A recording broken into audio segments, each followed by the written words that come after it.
Ya udah sekali nge-record aja. Oke, mulai ya. Ya. Assalamualaikum warahmatullahi wabarakatuh. Waalaikumsalam. Kami dari kelompok 5 yang beranggotakan saya Ardi Pratama, NPM 1912-011302, dan rekan saya Lutfia Nisrin, NPM 18 520 11019. Dan saya M. Fadel Alfarabi, NPM 1942-01-1006.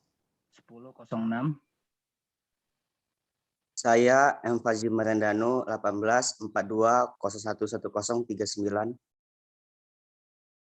kami di sini akan mempresentasikan hasil kerja kelompok kami yang berjudul ASEAN dan Penyelesaian Sengketa Internasional, yang akan dimulai oleh rekan saya Lutfia Nisrin. Baik, terima kasih Ardi. Saya akan menerangkan tentang gambaran umum ASEAN. ASEAN atau Association of Southeast Asian Nations merupakan sebuah organisasi yang didirikan pada tanggal 8 Agustus 1967 di Bangkok, Thailand, yang awalnya hanya terdiri dari 5 negara, yaitu Indonesia, Singapura, Malaysia, Filipina, dan Thailand, yang kemudian saat ini mempunyai 10 negara anggota, yaitu Brunei Darussalam, yang bergabung pada 7 Januari 1944, kemudian diikuti Vietnam bergabung pada 28 Juli 1995, pada tanggal 23 Juli 1997, masuk negara Laos dan Myanmar. Dan negara terakhir yang bergabung yaitu Kamboja pada 16 Desember 1998. Jika digabungkan, luas wilayah seluruh negara ASEAN mencapai 45 juta kilometer persegi. Besar tersebut sama dengan 3% total luas daratan di bumi. Indonesia merupakan negara terbesar di ASEAN. Luas wilayah Indonesia adalah 1,9 juta kilometer persegi, sementara Singapura adalah negara paling kecil di ASEAN dengan luas hanya 720,5 kilometer persegi. Latar dibentuknya ASEAN adalah adanya keinginan kuat dari pendiri ASEAN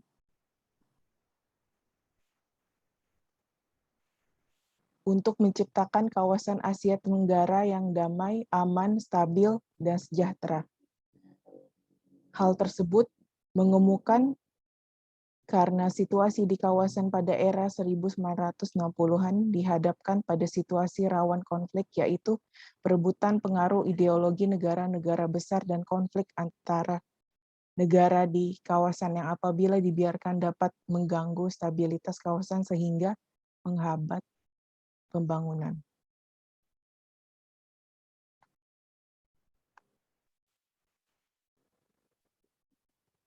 Bermula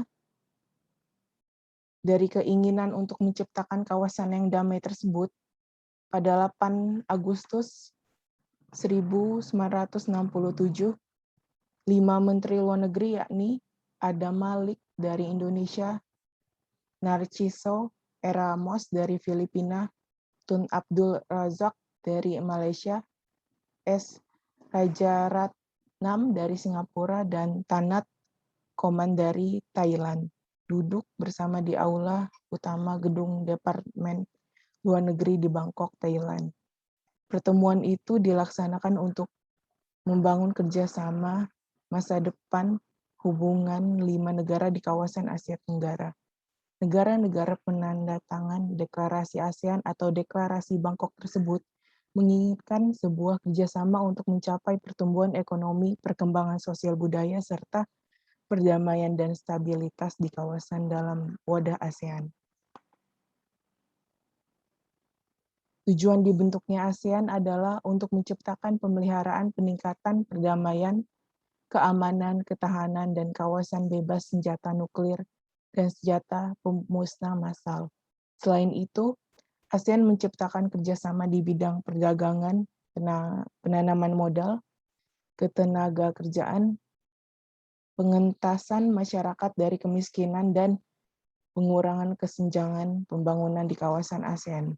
Juga ingin menciptakan penguatan demokrasi, kemajuan dan perlindungan hak asasi manusia dan lingkungan hidup, serta penciptaan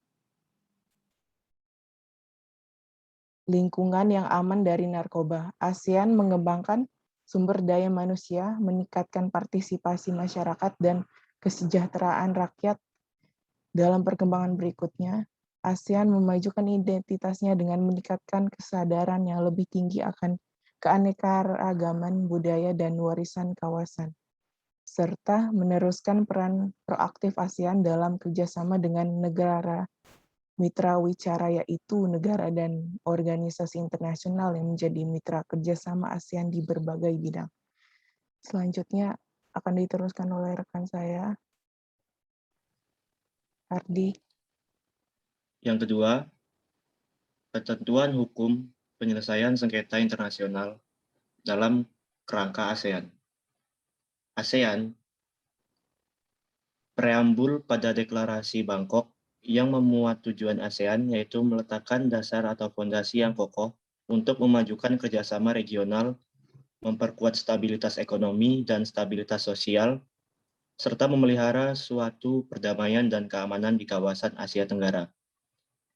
Termasuk dalam tujuan tersebut adalah keinginan menyelesaikan sengketa di antara anggotanya secara damai tanpa menggunakan suatu cara-cara kekerasan atau dengan menggunakan perang. Salah satu instrumen yang penting dalam upaya mewujudkan dan menciptakan stabilitas politik dan keamanan di dalam kawasan Asia Tenggara adalah the Treaty of Amity and Cooperation in South Asia tahun 1976 atau disebut TAC. Pada dasarnya, prinsip-prinsip yang terkandung di dalam TAC juga tercermin di dalam piagam PBB. Antara lain, prinsip non-interference atau non-intervensi, dan penggunaan cara-cara damai dalam menyelesaikan sengketa tanpa menggunakan kekerasan yang dapat timbul di antara negara-negara penandatangan TAC.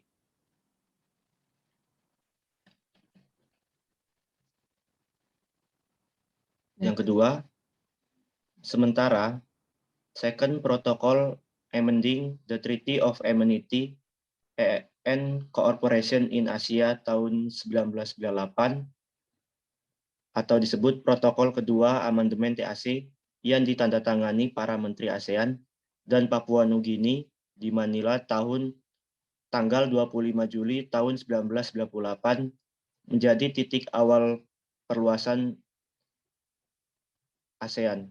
Upaya ASEAN untuk mempertahankan perdamaian dan stabilitas regional mengalami kemajuan pesat pada bulan Oktober tahun 2003 dengan aksesi yang dilakukan oleh pemerintah Cina dan India terhadap TAC pada KTT ASEAN ke-9 di Bali pada tahun 2003. Pemerintah Jepang dan Pakistan mengaksesi TAC pada tanggal 2 Juli 2004 saat AMM ke-37 di Jakarta. Sedangkan pemerintah Rusia dan Korea Selatan mengaksesi pada pertemuan tingkat menteri atau PTM ASEAN Rusia dan PTM ASEAN Korsel pada bulan November 2004 di Vientiane, Laos. Selandia Baru dan Mongolia pada AMM ke-38 mengaksesi TAC pada bulan Juli tahun 2005 di Vientiane, Australia, mengaksesi TAC pada bulan Desember tahun 2005 di Kuala Lumpur sebelum penyelenggaraan KIT ASEAN kedua. Selanjutnya akan dibacakan oleh rekan saya. Baik, selanjutnya Mukadimah dalam TAC menyatakan bahwa setiap pertikaian atau sengketa yang telah timbul antara anggota ASEAN harus dapat menghindari penggunaan cara kekerasan yang mungkin dapat membahayakan dan dapat menghambat kerjasama dalam kawasan Asia Tenggara. TAC juga membuat tujuan dan juga prinsip-prinsip yang dianut dalam rangka persahabatan dan kerjasama antar anggota ASEAN. Tujuan dari TAC, sebagaimana yang tercantum dalam bab 1 pasal 1, yang menyatakan bahwa untuk dapat mempromosikan perdamaian secara terus-menerus menjalani persahabatan serta kerjasama yang baik di antar anggota ASEAN. Pada bab 4 dalam TAC telah diatur mengenai penyelesaian sengketa secara damai yang terdiri dari 5 pasal, yakni pasal 13 sampai 17. Berdasarkan bab 4 TAC terdapat 3 mekanisme atau prosedur penyelesaian sengketa yang telah dikenal negara-negara anggota ASEAN yang dapat meliputi penghindaran timbulnya sengketa dan penyelesaian melalui negosiasi secara langsung. Penyelesaian sengketa melalui dehikontil dan cara-cara penyelesaian sengketa berdasarkan pasal 33 ayat 1 Piagam PBB.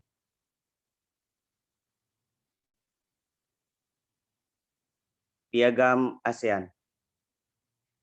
Piagam ASEAN yaitu sebagai suatu perjanjian internasional yang telah lahir dari rangkaian proses panjang negosiasi, menyelaksanakan dan kemudian dapat menyepakati kepentingan dari ke-10 negara anggota ASEAN dalam satu wadah bersama yang mengikat secara hukum hanyalah satu dari sekian banyak usaha diplomasi yang harus dilakukan dalam lahirnya Piagam ASEAN. Perdamaian, stabilitas, kemajuan, dan kesejahteraan bersama kawasan antara lain menjadi kepentingan dasar yang dapat akhirnya menyatukan negara-negara Asia Tenggara. Dalam diploma ASEAN diawali dengan pembentukan elemen Process Group on the ASEAN Center atau disingkat dengan EPG yang beranggotakan para tokoh termuka dalam seluruh negara anggota ASEAN yang diketahui oleh Tun Musa Hitam atau EPG Malaysia. Selanjutnya, bagian dari Piagam ASEAN yang menjadi pusat dari seluruh bagian lainnya adalah bagian pertama, yaitu tujuan dan prinsip bagaimana ini memuat 15 tujuan Piagam ASEAN dan 14 prinsip ASEAN yang harus dihormati oleh seluruh negara anggota ASEAN. Dapat dikatakan juga bahwa tujuan dan prinsip dasar ASEAN telah terbentuk, berevolusi, dan menjadi kebiasaan ASEAN. Sejak tahun 67 sampai dengan sekarang, pada bagian pembukaan dari Piagam ASEAN dinyatakan bahwa dengan menghormati persahabatan dan kerjasama serta prinsip-prinsip yang dapat dalam TAC dengan beberapa prinsip tambahan, yaitu 1. Dalam koneksi tersebut, mekanisme penyelesaian sengketa yang ditekankan di ASEAN lebih memilih cara-cara damai. Sebab selain hal itu, menguntungkan para pihak yang bersengketa juga berimplikasi positif terhadap stabilitas keamanan di wilayah kawasan.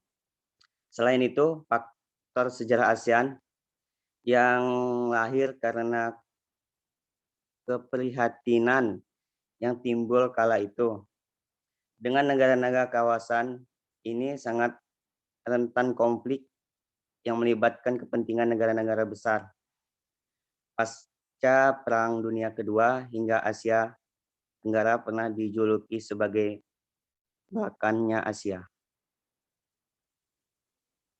Sekian akan dilanjutkan oleh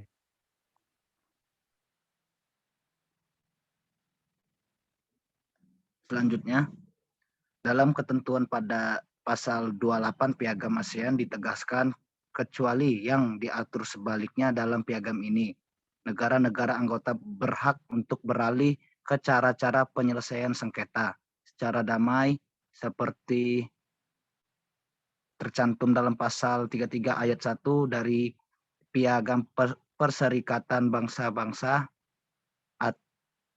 atau instrumen hukum internasional yang lain yang ada di dalamnya. Negara-negara anggota yang bersengketa merupakan para pihak. Dalam pasal tersebut ditegaskan ada 3 pilihan model penyelesaian sengketa yang bisa dilakukan oleh para anggota ASEAN. Pertama, para pihak terlebih dulu harus mengupayakan mekanisme penyelesaian sengketa melalui prosedur yang disediakan dalam Piagam ASEAN, sebagaimana telah diuraikan dalam ketentuan pasal 22 sampai dengan pasal 28. Kedua, para pihak yang notabene-nya juga merupakan anggota PBB dapat menggunakan ketentuan dalam pasal 33 ayat 1 Piagam PBB dalam penyelesaian sengketa secara damai di antara mereka. Ketiga, selain itu melalui kedua mekanisme tersebut, para pihak dapat menggunakan cara-cara penyelesaian sengketa yang diatur dalam ketentuan hukum internasional lainnya, di mana para pihak yang bersengketa merupakan pihak dari perjanjian tersebut. Selanjutnya,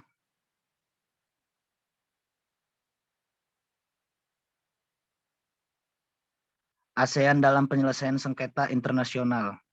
Dengan diberlakukan Piagam ASEAN menjadi awal baru bagi Perhimpunan Negara-Negara Asia Tenggara. Dengan hadirnya pasal 1 Piagam ASEAN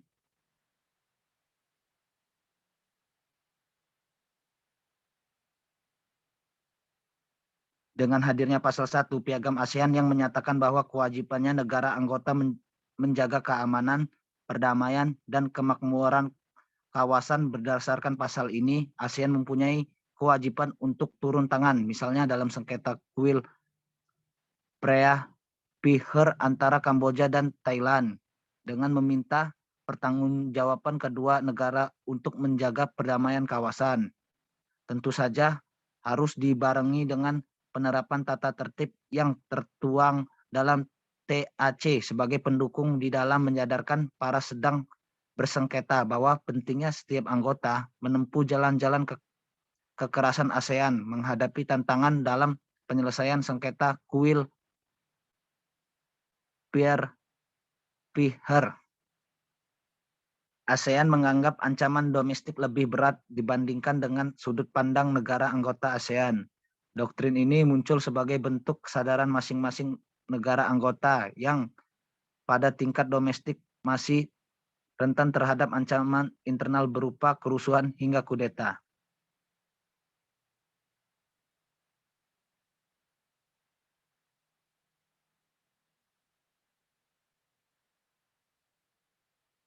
Kepentingan campur tangan ASEAN sebenarnya telah lama bertengger di benak para pemimpin Asia Tenggara.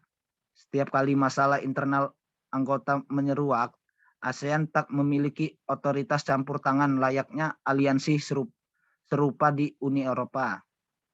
Konflik air minum Singapura dengan Malaysia atau buruh migran Indonesia dengan Malaysia, misalnya, tetap harus diselesaikan lewat jalur bilateral. Sementara konflik perbatasan Malaysia dengan Singapura, Indonesia, dan Filipina hanya mendingin tak terselesaikan di meja ASEAN. Sejak tahun 2003, perhatian atas kondisi ASEAN ini akhirnya muncul dalam Bali Concord kedua. Kesepakatan ini menjadi dasar integrasi komunitas ASEAN dan memunculkan kebutuhan meratifikasi Piagam ASEAN.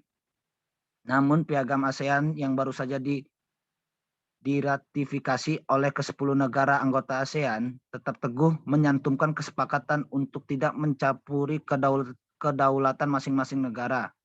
Dengan kukuhnya ASEAN memegang prinsip non-intervensi justru dapat dilihat sebagai hambatan terhadap kerjasama ASEAN di dalam menghadapi sengketa-sengketa yang terjadi antara negara-negara anggota ASEAN. Terima kasih. Saya balikin ke moderator. Ya, terima kasih kepada semua anggota kelompok. Jadi, sekian presentasi dari kelompok kami. Kami akhiri. Wassalamualaikum warahmatullahi wabarakatuh. Waalaikumsalam warahmatullahi wabarakatuh.